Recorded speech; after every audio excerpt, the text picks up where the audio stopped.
Hello बच्चों, let's read the given question. The question says if E and U denotes the average kinetic and average potential energies respectively of mass describing a simple harmonic motion over one period, then the correct relation is option A given a E equals to U, option B given a E equals to 2U, option C given a E equals to minus 2U, option D is E equals to minus U.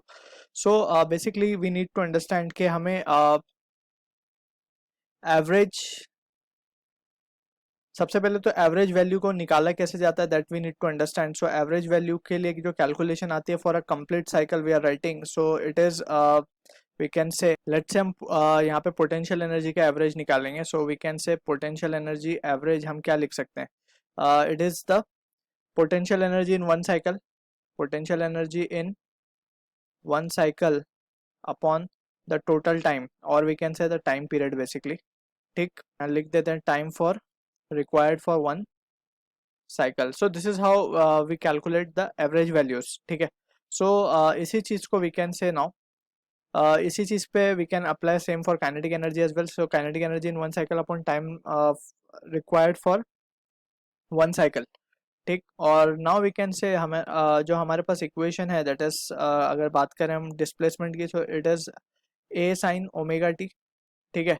और हमारे पास जो potential energy का expression है that is half के x square. सो इस expression में अगर हम डालें, सो पोटेंशियल एनर्जी का जो एक्सप्रेशन आता है हमारे पास, it comes out to be half के A square sine square omega t. Right.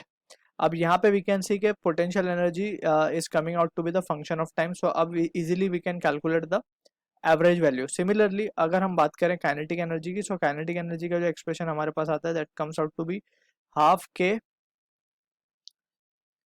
के एम स्क्वायर बेसिकली जो रिलेशन मिलता था हमें काइनेटिक एनर्जी का, that is half K M square omega square. So यहाँ पे time dependent equation for kinetic energy हम क्या लिख सकते हैं, it is half M omega square A square, और यहाँ पे जो वैल्यू आती है वो आती है cos square omega T. So again we can see kinetic energy is again a function of time we have calculated. Now we can easily solve the given expression to calculate the average values, right? अब average value के लिए first हम देखते हैं कि let's say we will calculate for kinetic energy. So kinetic energy के लिए हम क्या लिखेंगे, average value of kinetic energy that is इस तरीके से डिनोट करते हैं हम इसे, and that will be equals to kinetic energy in one complete cycle. One complete cycle mean zero से एक कंप्लीट टाइम पीरियड के लिए, एंड क्या फंक्शन आएगा इसका, half M omega square A square है बेसिकली, ये cos square omega t divided by time required will be 1/t only. So यहाँ से हम क्या देख सकते हैं, we can take constant terms बाहर, that is 1/2 m omega square A square upon t, and जो इंटीग्रेशन में बचेगा 0 से t that is cos square omega t. Now we can use the half angle formula, that is cos square omega T को हम क्या लिख सकते हैं, since we know cos 2 theta is 2 cos square theta minus 1.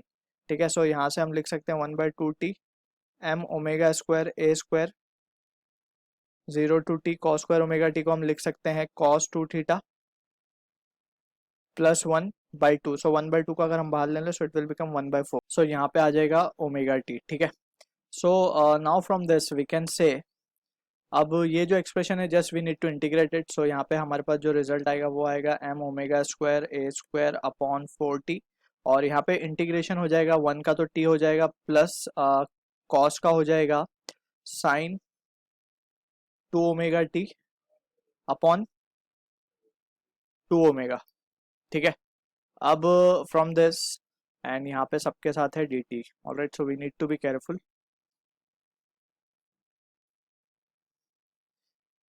अब यहाँ पे we can just need to put the limit from 0 to t.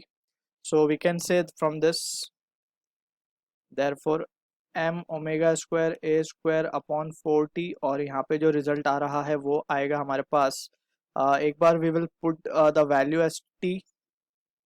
ठीक है. तो ये तो t रहेगा, और यहाँ पे जब हम पुट करेंगे so it will become sine 2 omega t upon 2 omega. ठीक है. So this can be written as t plus sine two omega T upon two omega, और बाकी के लिए तो वो जीरो हो जाएगा जब लोअर लिमिट डालेंगे हम, so no need to put that. अब यहाँ पे आ जाएगा M square M omega square A square by 4t, और यहाँ पे आ जाएगा टी प्लस ओमेगा को अगर हम डालें 2 पाई बाई टी तो टी टी कैंसिल हो जाएगा 4 pi, so which is a integral multiple of pi, so sine की वैल्यू जीरो हो जाएगी, so that will be only t left will, यहाँ पे सिर्फ टी बचेगा हमारे पास। सो एवरेज एनर्जी जो आ रही है काइनेटिक एनर्जी वो आ रही है हमारे पास 1/4 m omega square A square, ठीक है। Let's say this is our expression number 1। अब हम सिमिलरली इसी तरीके से we will calculate for potential energy, so we can say now potential energy के लिए हम क्या कर सकते हैं, potential energy that is this and it will be again the same formula 0 to t, बस यहाँ पे फंक्शन अब चेंज होने वाला है, दैट इज पोटेंशियल एनर्जी हम यूज करेंगे दैट इज हाफ के की जगह एम ओमेगा स्क्वायर डाल सकते हैं हम, के half M omega square A square, या फिर हम जस्ट के ही रख लेते हैं अभी इसको फिलहाल के लिए, बाद में पुट कर देंगे साइन स्क्वायर ओमेगा टी, ठीक है। अब डी टी लगाना है यहाँ पे डिवाइडेड बाय कैपिटल टी। इसको अगर हम यहाँ पे थोड़ा सा और रिजॉल्व कर लें, so we can take the value half के ए स्क्वायर आउट, और यहाँ पे जो बचेगा साइन ओमेगा स्क्वायर टी को हम क्या लिख सकते हैं, अगेन कॉस के फंक्शन में we can write this value as to be 1 + cos 2 omega T by 2, यहाँ पे जस्ट ये आएगा माइनस साइन, ठीक है, एंड डी टी। अब ये 1/2 को अगर हम फिर से बाहर ले लें, सो हमारे पास जो रिजल्ट आएगा that will be equals to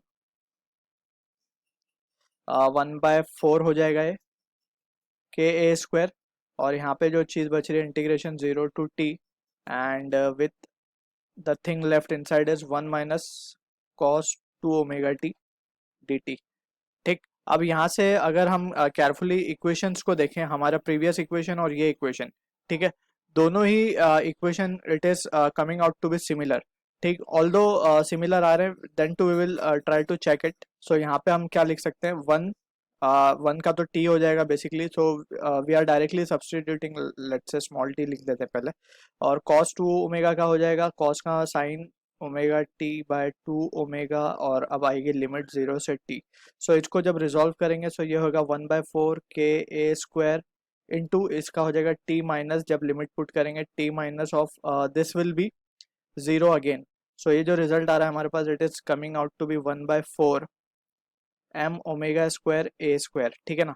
so this is the equation number 2। अगर 1 और 2 को हम देखें, so we can say average energy kinetic energy is coming out to be equals to average potential energy. So इसी तरीके से we can से जो हमारा ऑप्शन होगा A is the answer to the question. I hope you understood the solution. All the best.